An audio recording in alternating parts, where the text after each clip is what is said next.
Hi there, you ready? Let's start. Operation Penance. Rain tapped against the aluminum awning with rhythmic persistence as Jimmy, Keene sat in his recliner, staring out into the overcast Sarasota morning. His bourbon, 2 fingers poured neat, sat untouched in his hand. The television flickered silently in front of him, the brightness low, the volume muted. On the screen, a headline ran in urgent red across the bottom. CIA declassifies 1968 Operation Penance docs. Cold War cover-up confirmed. He didn't need to hear the report. He knew everything the world was just now learning. Knew it down to the mud in his boots and the blood on his hands. The names, the orders, the village that never existed on any map, and yet had been burned to the ground just the same. For 57 years, Jimmy had kept it all inside. Buried. Now, with the stroke of a bureaucrat's pen and the flash of a news cycle, it was all out. They'd declassified the devil himself. His phone buzzed on the coffee table. Unknown number. He didn't answer. It buzzed again, this time with a message. 3 words. You owe us. He stared at the screen, his stomach twisting in a slow, familiar knot. He knew what this was. Knew who it was. Or at least, who it had to be. Jimmy rose from his chair, bones creaking like old hinges, and walked to the hallway. He knelt, slowly, painfully, and lifted a loose floorboard he hadn't touched in decades. Beneath it lay a small lockbox, yellowed with age, sealed with a rusting clasp. He popped it open with the key he kept on a chain around his neck. Inside was a manila envelope marked in faded black. Operation Penance. Eyes only. Off. K. 243. Below it, in younger handwriting. Never tell them. His fingers hovered over it for a long moment, trembling slightly. Then, with a sigh, he opened it. The pages inside smelled like dust and guilt. Field reports, mission orders, photos, and one name, circled in red. Site 16.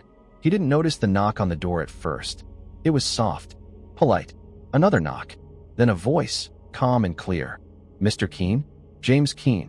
He opened the door to a woman in her 30s, lean and composed. Mixed race, Vietnamese and something else. American, maybe. She wore a gray blazer and held a leather folder under one arm. Her eyes locked with his, not with reverence or fear, but with purpose. I'm not doing interviews, Jimmy said flatly. I'm not a reporter, she replied. My name is Lin Chow. My mother was at Site 16. Jimmy's heart skipped. He stepped back instinctively. I know who you are, she continued, and I know what you did, but I also know it wasn't just you. He opened the door a little wider. You want coffee? No, she said. I want the truth. He let her in. The living room was modest. Clean, but impersonal, like a hotel suite lived in too long. He waved her toward the couch, then sat across from her, the folder still in his lap. Why now, he asked. Because they finally released the files, she said, flipping open her own folder. And I've been looking for answers since I was 16. I want to know what happened to my mother. To everyone. And I think you want to tell someone. Jimmy didn't respond.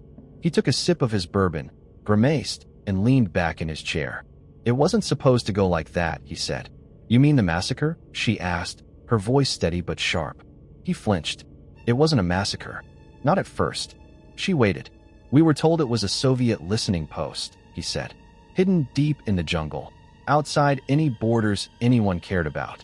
No one would miss it, they told us. No one official, anyway. He stood and walked to a dusty bookshelf, pulled down an old photo in a cracked frame. For young agents in jungle fatigues, grinning in front of a supply plane. Him, Maria Rivas, Carter West, Buck Mallory. They called it Operation Penance. Said it was a cleanup job, just a site gone rogue. What they didn't tell us until we were in country was that we built that site. The CIA, our own people. It was part of something else. What, she asked. I still don't know, he admitted. Some kind of experiment. Biochemical. Psychological. There were rumors, MK Ultra level stuff. But we weren't given details. Just orders. Lean leaned forward. And you followed them. I did, he said, voice hollow. In his memory, the jungle was always wet. Sticky with heat. Buzzing with insects. The village was small, 20 structures, tops. No obvious defenses. Just locals. And in the center, a steel structure shaped like a low dome, covered in camouflage netting. That was the target. They moved in at dawn. Quiet. Surgical. Buck set up Overwatch on a ridge while Maria and Carter rigged the comms equipment. Jimmy was on point. As they reached the dome, 2 children ran out from one of the huts. Carter hesitated.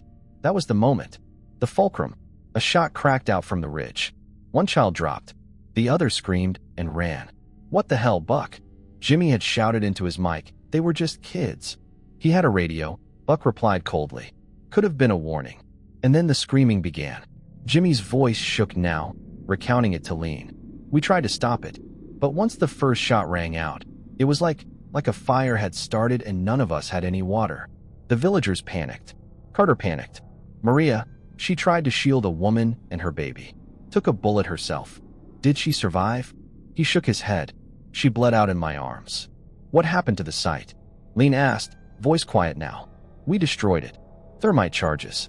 Everything inside went up. We never even looked. We just followed orders. She opened her folder, pulled out a document. A photo. Grainy, satellite style. The structure. Before it was destroyed. You knew there were civilians, she said. I knew, Jimmy whispered. Silence stretched. Then she asked the question he dreaded since the day he came home. Why didn't you tell anyone? I did, he said. Once. Right after. I filed a report. Honest, complete. Named everyone involved. I handed it to the station chief in Bangkok. And the next morning, it was gone. My copy, too. And I got reassigned to West Germany. No explanation. No appeal. She stared at him, unreadable. You still have the original mission file, she said, nodding to his lap. He handed it to her. She flipped through it with practiced hands. This proves they lied. It proves you tried. It won't bring anyone back, he said. No, she said. But it might stop it from happening again. He looked at her, old eyes wet with something more than age. I want to help, he said. Lean nodded once. Good, because I'm not the only one looking for you. His heart sank again. Who else? She met his eyes. The ones who never wanted this file to see the light of day. Jimmy closed the blinds without a word, his instincts from another lifetime kicking in. The years had dulled his reflexes, but not his paranoia. He moved like a man who hadn't forgotten what it felt like to be hunted. They know I'm alive? He asked. Lean nodded. You weren't just a footnote in those files. There's a handwritten addendum attached to your name. Liability status, high. Dated 1973. He chuckled, but there was no humor in it. Hell of a thing to be remembered for. We don't have long, Lean said. Someone scrubbed the digital archives almost immediately after the release.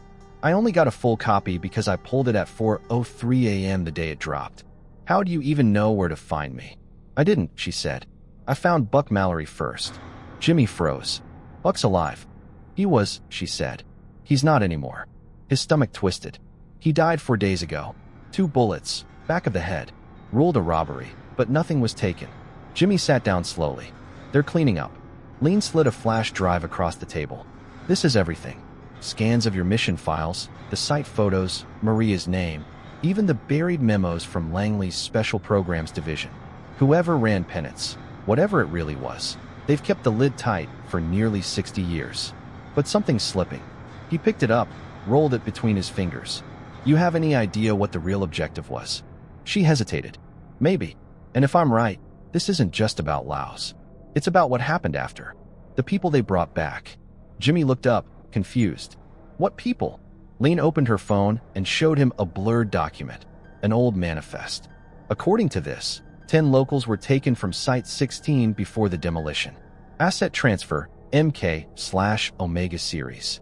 I traced those codes back to a defunct DARPA black site in Colorado, active from 69 to 74. Jimmy blinked. Omega.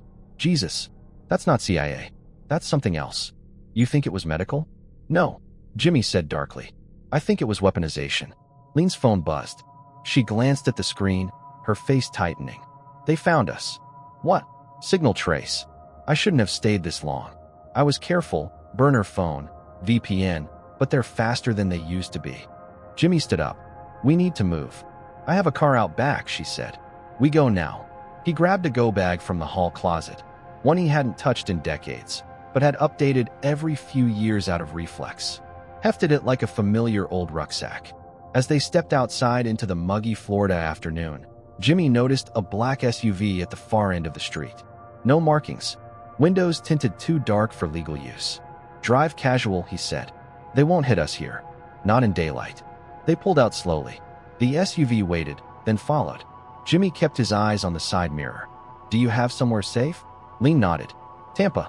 Storage facility with a dead drop. Files, aliases, off-grid contacts. You're better at this than I was at your age. I had better teachers, she said, glancing at him. A small smile crept onto his face despite everything. 2 hours later, Tampa outskirts. The storage facility was one of those anonymous compounds that dotted the urban edge like forgotten fortresses. Lean punched in a code and guided the car down a row of steel doors. They pulled into Unit 212. Inside, maps, old-school burner phones, printed dossiers, even a shortwave radio set. Jimmy stepped in and took it all in with silent appreciation. This is good work, he said. I've been doing this a long time, Lean replied. But never with help. Jimmy turned to her. We're not done. Not by a long shot. But before we move forward, I need to know. Your mother. What was her name? Mylan, she said. She was 17. Pregnant when she died. Jimmy flinched. She was shot trying to shield a wounded boy, Lean continued. Your report, the one they buried, mentioned a girl who refused to run. He remembered. Of course he did. She wore a red scarf. Not military. Just red. He had tried to get her clear, but Carter's nerves had cracked by then. The whole mission had turned to ash. I'm sorry, he said. I know, she replied. But sorry won't stop them. Jimmy's jaw tightened. No, but exposure might. Lean picked up a printed map. The black site, the Omega facility, it's still standing. Abandoned since the 70s. But if we're right, they might have kept records. Or worse, replicated the work elsewhere. Where is it? She pointed. Colorado. Rocky Flats. Near the old nuclear testing grounds. Jimmy nodded. We'll need weapons. Surveillance. Gear. I have contacts in Dallas, she said. Former agency. Off-book types. I know some ghosts, too, Jimmy said. You think they'll help? If they remember what we were, and not what we became, he said. Maybe. Lean looked at him for a moment, then nodded. Let's dig up the truth, she said, before they bury us with it. The private airfield outside Dallas wasn't much to look at, just a windswept stretch of runway flanked by hangars in various states of disrepair. But it wasn't about looks. It was about silence, and this place had been off the FAA grid since the 80s. Jimmy stepped out of the rental SUV and scanned the surroundings like a man back on familiar turf. Lean followed, wearing dark glasses and a scarf, her presence drawing curious glances from a pair of mechanics before they went back to pretending not to see anything. The hangar door slid open with a groan. Inside stood a woman in her 70s with short silver hair, arms crossed, boots planted like roots in concrete. She wore a black flight jacket, faded but still intact, bearing an old CIA patch that hadn't been official since the Berlin Wall was still standing. Jimmy Keene, she said, her voice low and even. Thought you died in Nicaragua. That was the idea, he replied. She stepped forward and gave him a one-armed hug that was more firm than friendly. You look like hell. You always say that, Roxy. She turned to Lean. And you brought a friend. Lean extended a hand. Lean Chow. Roxy eyed her. Chow? Like? Lean nodded. She was my mother. A pause. Roxy didn't blink. So this is a reckoning.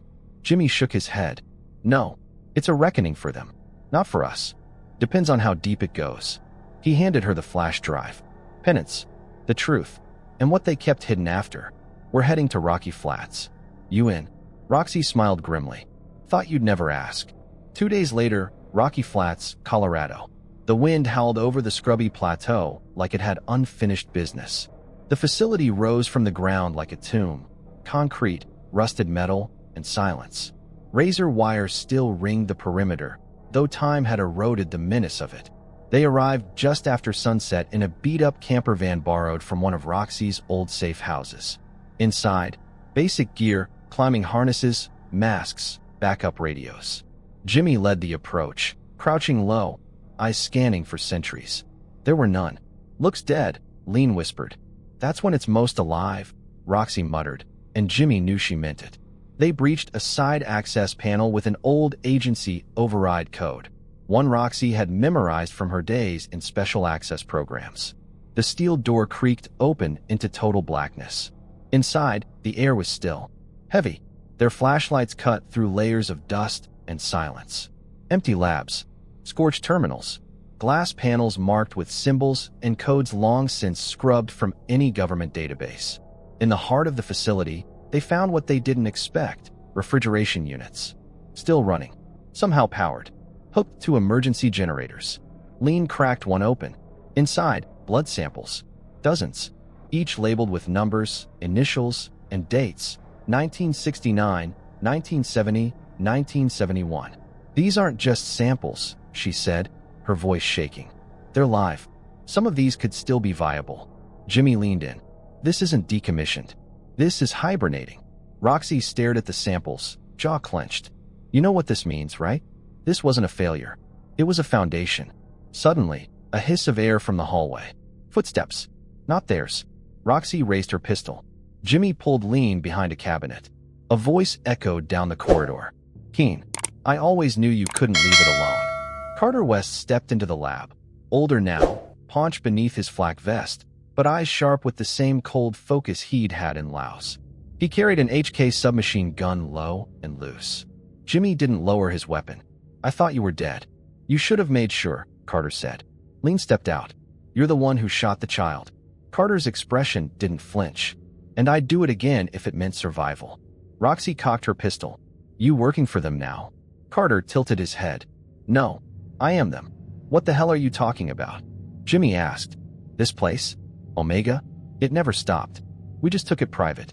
DOD couldn't stomach the optics, so we buried it under a shell corporation. Biofrontier Solutions. You ever heard of DARPA Project Aegis? That was us. Jimmy's blood went cold. You continued human experimentation? We perfected it. He raised his weapon, but Jimmy was faster. 2 shots echoed through the chamber. Carter stumbled back, blood blooming across his chest. He slumped against the freezer and slid down, leaving a long red streak on the frost-glazed door. Lean was already by his side, searching his vest. He has a sat phone, GPS beacon. If he pinged this location. Roxy finished her sentence. They're coming. They moved fast, downloaded what data they could. Jimmy grabbed one of the oldest sample tubes, dated June 1968, labeled Subject ML. His heart caught. Mylon. Her blood. Still cold. Still real. As they made their way back through the corridors, the sound of rotor blades began to build in the distance. Roxy looked up. Blackhawks. Lean clenched her jaw. They're not here to negotiate. Jimmy paused, looked at the vial, then at Lean. We're not just exposing this anymore, he said. We're finishing it. She nodded, and they ran. They ran through the scrubland beneath the churning Colorado sky, breath steaming in the cold, boots slipping on the frost-slicked rocks. Behind them, the dark helicopters dropped lower, floodlights slicing through the haze. We need cover, Roxy shouted over the roar of the rotors. There. Lean pointed to a narrow ravine ahead, a dry riverbed winding away from the facility. The terrain dipped fast, giving them a natural shield. As they dropped into the ravine, bullets tore through the air above them, chewing bark from the few scraggly trees that dotted the ridgeline. Jimmy dove and rolled, shielding the vial in his coat. It felt fragile and impossibly heavy, like history frozen in glass. This way, Roxy yelled, leading them around a bend and toward a hidden culvert. Old concrete, probably Cold War-era drainage. It smelled like mildew and rust, but it led them deeper underground. Only when the sound of the helicopters finally faded did they stop moving. Panting, Lean leaned against the wall. They're not going to stop. Jimmy nodded. No, but we're not going to let them win. Roxy pulled out a sat phone of her own. I've got one contact left. Lives in Taos, off-grid since '89. Used to run secure comms for special access programs. If anyone can blow the lid off this and survive the fallout, it's him. Jimmy looked down at the sample in his hand. This isn't just about justice anymore. It's a goddamn time bomb. If Biofrontier kept this alive, who knows what they did with it? Lean nodded. Weaponized DNA. Behavioral control. Maybe worse. Jimmy stared into the dark of the tunnel. We bring it all down. The whole thing. Not just Omega. Not just Penance. Every program they buried under names and lies. He looked at Lean, his voice softer. For your mother. For all of them. 2 days later, Taos, New Mexico. High desert sunlight poured through warped blinds in a trailer half-eaten by the wind. Inside, A man in his late 70s with long gray hair and mirrored sunglasses leaned over a disassembled radio array. "Jimmy Keene," he muttered without turning around. "You bring ghosts when you walk." "Good to see you too, Jules," Jimmy replied. Julian Jules Argento had once been one of the best clandestine tech men in the Western Hemisphere. He'd walked away after Iran-Contra, claiming the agency had sold its soul and lost the receipt. Now he lived surrounded by old gear, cheap beer, and a stack of classified documents he shouldn't still have. Lean placed the sample vial on his table. "We need to transmit this data to a dozen sources at once, foreign and domestic. Redundancy is survival." Jules squinted at her. "And you are?" "Lean Chow. My mother was in Site 16. Something flickered across Jules' face. "Then this ain't revenge. It's reckoning." Over the next 6 hours, they set up the blast chain, encrypted satellite uplinks, offshore relays, darknet nodes. Roxy ran Overwatch with a scoped rifle from the rooftop, while Jimmy prepared the contingency plan.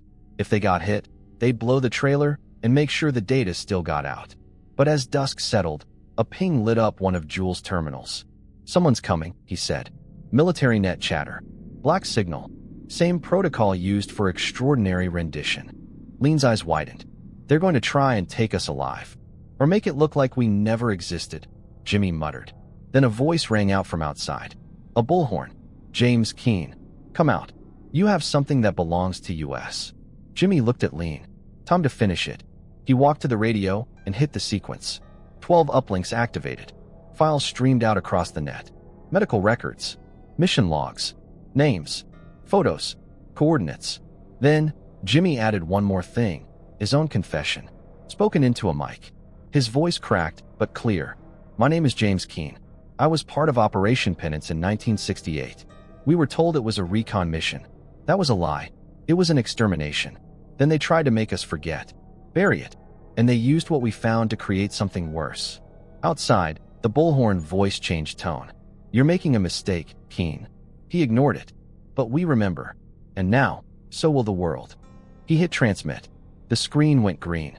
"Done," Jules said. "It's out." A crash outside. The trailer shuddered. "Smoke bombs. Gas. Go," Jimmy shouted. They rushed out the back, through a tunnel Jules had carved years ago.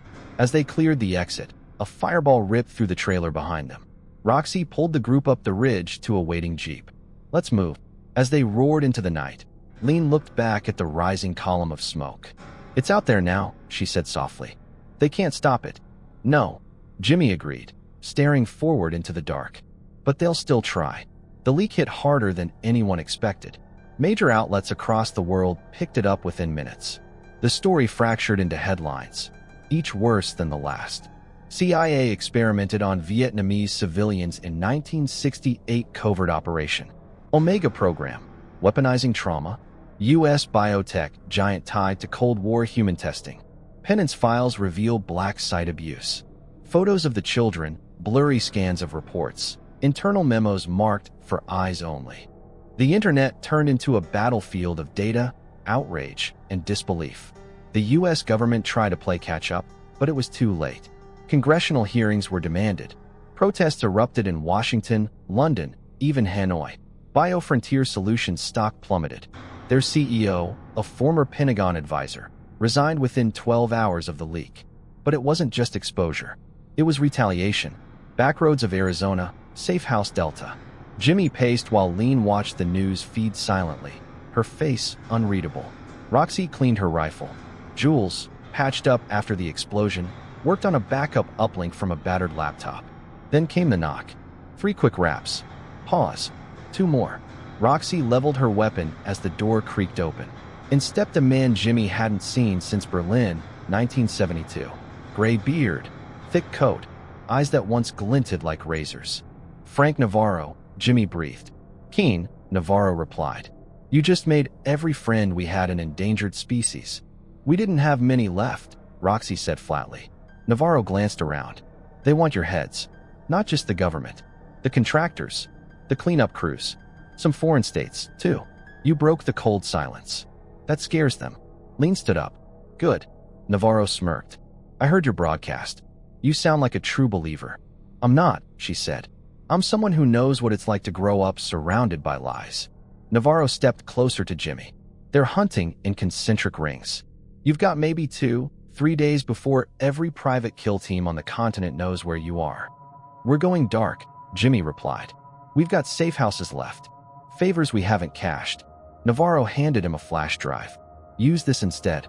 It's the last fragment of Omega's secondary site. Not Rocky Flats. A deeper one. Still active. Jimmy stared. You're kidding. Navarro shook his head. I don't joke about ghosts. 3 days later, northern Canada, unknown coordinates. The landscape was ice and rock, nothing for miles. But buried beneath the tundra was the second site. Omega 2. It had been scrubbed from maps, databases, even the minds of those who helped build it. Only a handful had ever seen it, and most were long dead. Now Jimmy, Lean, Roxy, and Jules stood at the rusted entrance of a forgotten door carved into a glacier wall. A biometric scanner, decades old, still hummed softly. Got it, Jules whispered, splicing old firmware with new code. The door opened. They descended. What they found was alive. Not people. Not exactly. Bats. Pods. Isolation chambers. Containment suits inside clear walls. Some still pulsed faintly. Others were shattered. Names on the files, not American. Vietnamese. Laotian. Cambodian. Subjects from 1968, kept alive by cryogenics, monitored by automed systems, logged by drones. Experiments in cellular regeneration, trauma-linked memory control, gene splicing. And in the center chamber, a file marked prototype. ML, subject viability, pending. Lean stepped forward slowly. Her breath fogged the glass. A young woman's body floated in a blue-lit tank, hair drifting like seaweed. Features soft, delicate. She looked barely older than Lean herself. No way, Jimmy whispered. She never died, Lean said, voice hollow. They took her, and they made me think she was gone. Roxy crossed herself. They were building weapons out of people. Jules stared. No, they were building memories out of trauma. Trauma you could inject. They backed out slowly, took the files, sealed the chamber again. Outside, the snow began to fall harder. Jimmy looked at the mountains, then at Lean. Your mother didn't die in Laos, he said. She's been locked in a war for 57 years. Lean wiped her eyes. Then we're going to end it. For her. For all of them. The cold inside the jet was psychological. The weight of what they'd just seen, the living artifact of Operation Penance, left the team shaken. Lean hadn't spoken much since they left Omega 2. She sat near the window, staring into the cloud bank, clutching the drive with her mother's data like it was the last real thing in the world. Jimmy sipped bad coffee and watched her. You okay? She nodded, but it was automatic. Hello. Just thinking about how much of my life was built on lies. Jules, hunched over a tablet, was plotting their drop near Juneau. This next leak, when we release this footage, those subjects, they'll never be able to spin it. No one will be able to deny the reality of Omega. Roxy checked her weapon again. We'll have maybe 1 hour after the upload before someone tries to erase us from the map. The jet hit turbulence, and then the lights flickered. Jules froze. That's not weather. Roxy's hand hovered near her gun. Talk to me. The navigation just got scrambled.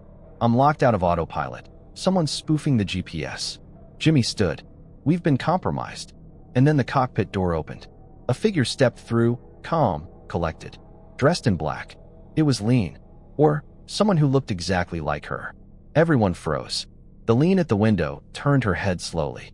No. Jimmy raised his weapon. What the hell is this? The second Lean smiled. You really thought they'd let you walk into Omega 2 without insurance? Jules cursed under his breath. It's a clone. No, she said, stepping closer. I'm the original. The first.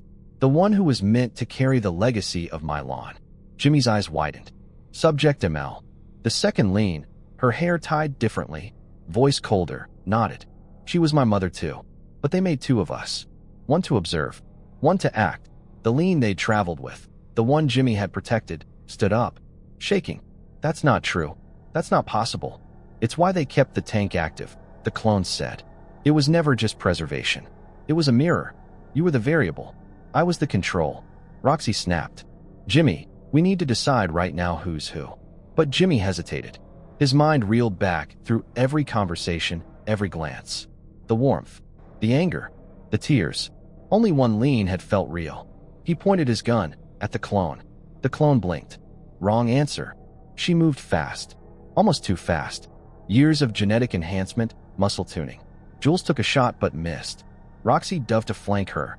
Jimmy tackled her midair, slamming them both into the wall of the cabin. The plane lurched. Autopilot disengaged. The cockpit light turned red. "We're going down," Jules shouted. The clone fought like something out of a lab. Fluid, mechanical, brutal. She pinned Jimmy and whispered, "You can't kill a legacy." Then Lean, grabbed a fire extinguisher and smashed it across the clone's skull. The clone reeled. Roxy shot twice, center mass. The body collapsed. Smoke filled the cabin. Alarms blared. "Brace," Jules shouted. The world spun. Wind roared. And then, impact. 6 hours later, crash site, Alaska wilderness. Snow fell like ash. The jet was a smoking skeleton embedded in a frozen ravine. Jimmy awoke half-buried, ribs screaming. He dragged himself out, coughing. "Roxy," he called. "Here," came the groan. She was alive, barely. Arm broken, bloodied. "Jules." "Nothing." Then, over here. Lean's voice. Jimmy stumbled toward her. She was kneeling by Jules, who was barely conscious, his tablet clutched to his chest. "I got the drive," he rasped. "Upload queue still active." Jimmy helped him sit up. "You saved it." Jules nodded weakly. "But they'll come." She marked us. Beacon in her blood. Jimmy looked at Lean. "You okay?" She nodded. "She wasn't me. She never was. But she knew everything you knew," Roxy said. "And that means there might be more of her out there."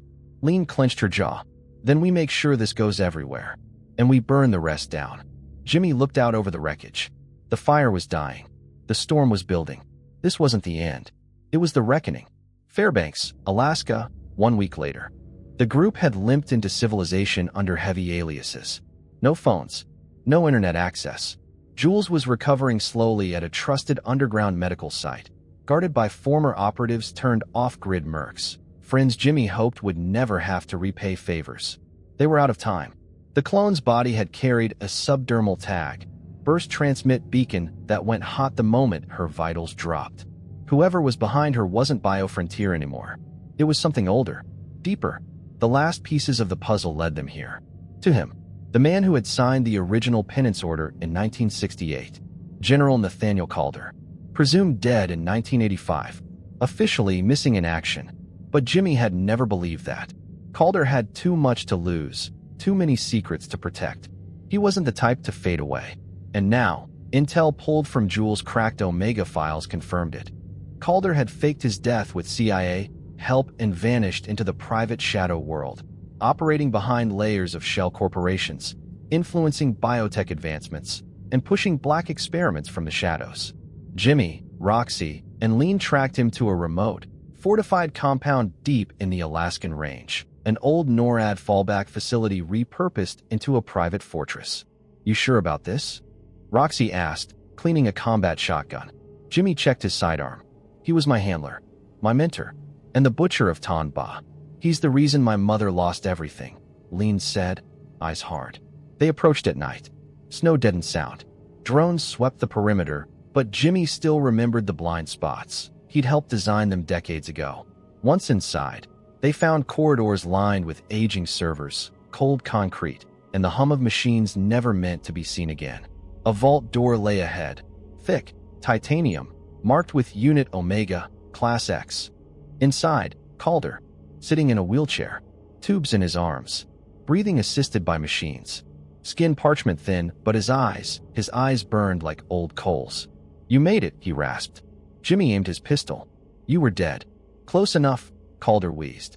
"But ghosts like me, too many chains, too many sins. The world doesn't let us rest." "You ran a torture program under the guise of science," Lean hissed. He looked at her. "You're my land's girl. I see her in your face." "Don't," Jimmy growled. Calder chuckled bitterly. "So righteous now? You think leaking the files changes the world? It doesn't. It only shifts the shadows. There's always another Omega. We know about the clones," Jimmy said. "We know about the second facility. We saw what you made." Calder nodded. "Then you know there's no stopping it.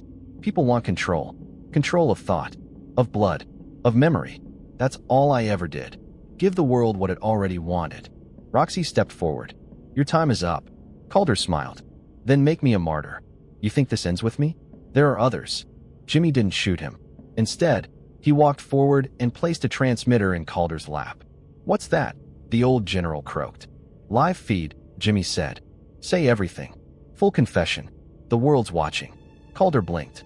Why would I do that? Lean stepped closer. Because we've already destroyed the backups.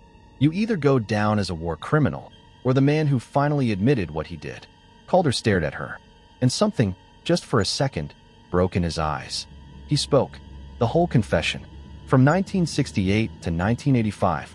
From Penance to Omega, too. The names. The sites. The experiments. The clone program. Biofrontier. The offshore labs. The politicians. The buried mass graves. Jimmy watched as the data streamed to secure channels across 6 countries. By morning, Calder was dead, but his voice echoed across every feed in the world. Washington, D.C., 2 weeks later. A special tribunal was convened. International courts issued arrest warrants. Assets froze. A dozen resignations rocked both government and private sectors. The clone program was officially disbanded. Biofrontier was gutted by global sanctions. Jimmy sat on a bench outside the Capitol. Roxy stood beside him, scanning the streets like muscle memory. You think it mattered? He asked. Roxy nodded.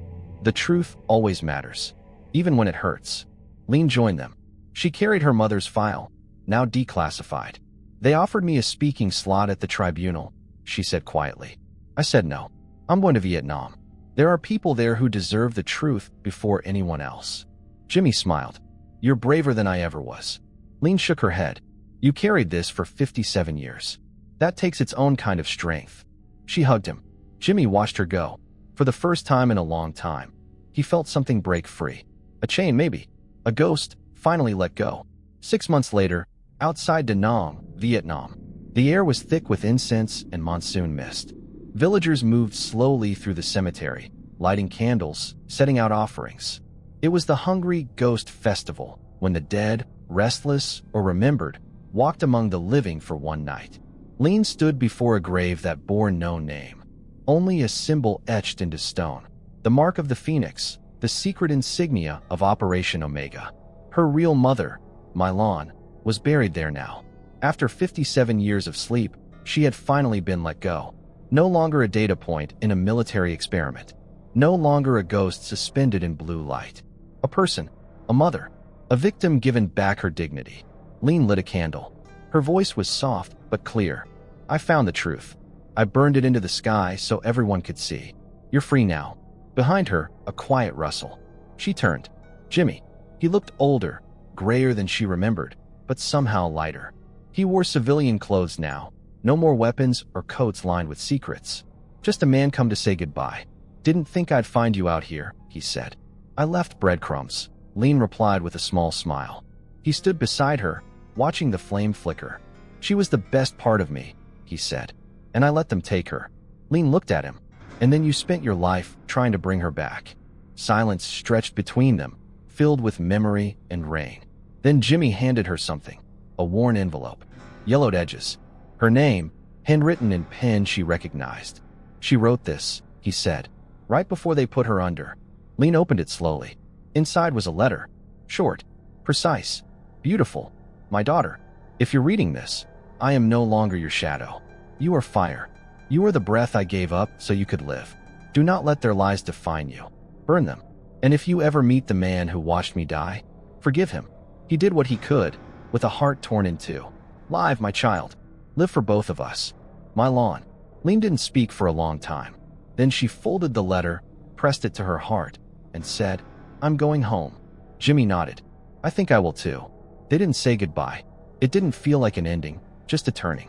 3 weeks later, New York City. A large auditorium, overflowing with reporters, survivors, and truth seekers. Roxy stepped up to the mic. She wore a black suit, her old badge tucked into a pocket, retired, but not forgotten. Behind her, a massive screen flashed images, victims, facility blueprints, secret memos. The Penance Commission, she said, was born from silence. Today we end it. The crowd clapped, but not everyone applauded. In the back row, A man in an impeccable suit slipped out early. His earpiece buzzed. Asset 7 neutralized. Containment breach limited. Phase 2 postponed. He nodded. Prepare the backups. We wait. We evolve. A small briefcase in his hand blinked softly. A red light. Omega wasn't gone. Only dormant. Final scene, desert outskirts, Nevada. Jimmy stood in the middle of nowhere, the sun setting behind him. He reached into his coat and pulled out the last Omega transmitter. It pulsed faintly. One button. One press. He tossed it to the ground, raised his gun, and fired. The device sparked, shattered, and died. No more leaks. No more ghosts. He lit a cigarette and watched the horizon catch fire with dusk. Behind him, no footsteps. No watchers. Just silence. Freedom, maybe. And penance.